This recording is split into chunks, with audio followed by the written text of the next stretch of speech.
Sebelumnya, Assalamualaikum warahmatullahi wabarakatuh. Di video kali ini kita akan mengobrol santai dan akan membahas materi yang sangat berdekatan sekali dengan kehidupan kita sehari-hari, yaitu komunikasi, konseling lintas budaya.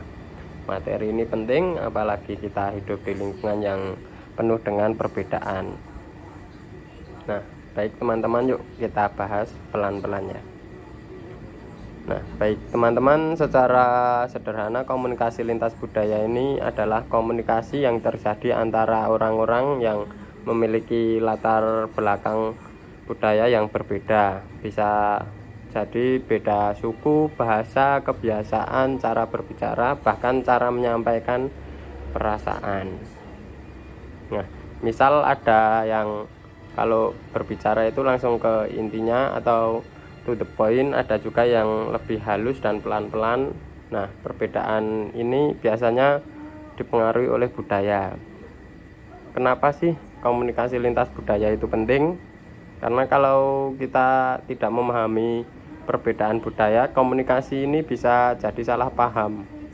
Maksud kita itu sebenarnya baik, tetapi bisa jadi mereka salah tangkap gitu ya guys ya.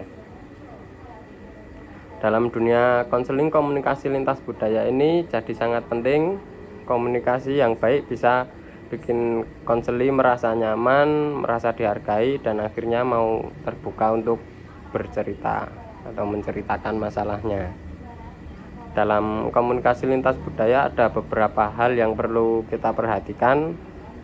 Yang pertama, tentu saja orang yang berkomunikasi karena masing-masing membawa latar belakang budaya sendiri-sendiri atau masing-masing ya. Selain itu ada perasaan yang disampaikan secara verbal dan non-verbal ya.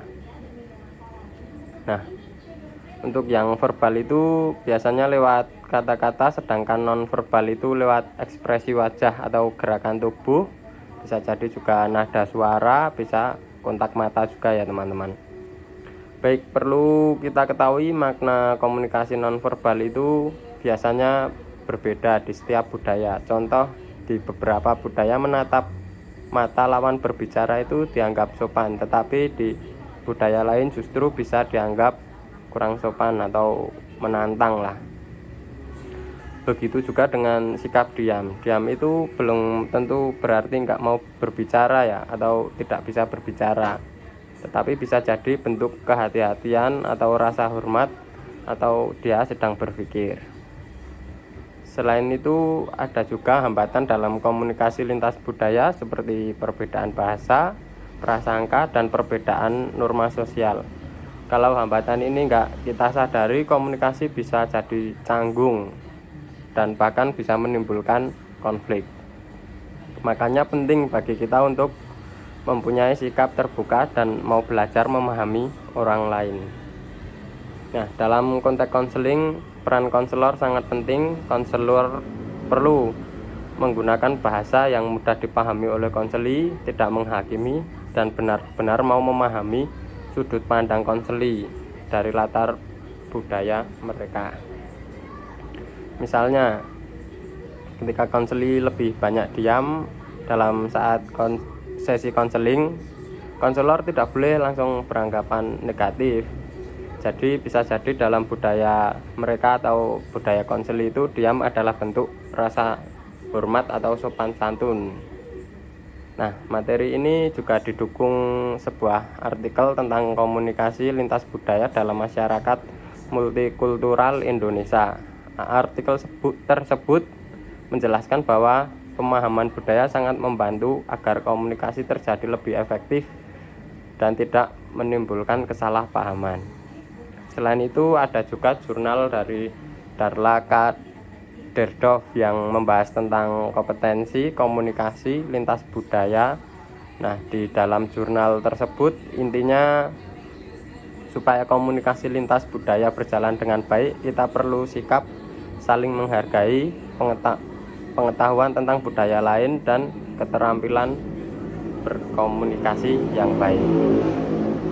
Oke, baiklah, sebagai penutup teman-teman, bisa kita simpulkan bahwa komunikasi lintas budaya itu bukan cuma soal beda bahasa, tapi juga soal bagaimana saling memahami dan menghargai perbedaan. Kalau komunikasi kita baik, maka hubungan kita dengan orang lain juga akan baik dan juga harmonis, baik dalam proses konseling maupun di luar konseling seperti di kehidupan kita sehari-hari. Baiklah, saya tutup video kali ini dengan quotes saya, yaitu kita ketahui bahwa manusia memanglah makhluk ciptaan yang paling sempurna, akan tetapi tidak ada manusia yang sempurna karena kesempurnaan hanyalah milik Sang Maha Sempurna, yaitu Allah Subhanahu wa Ta'ala.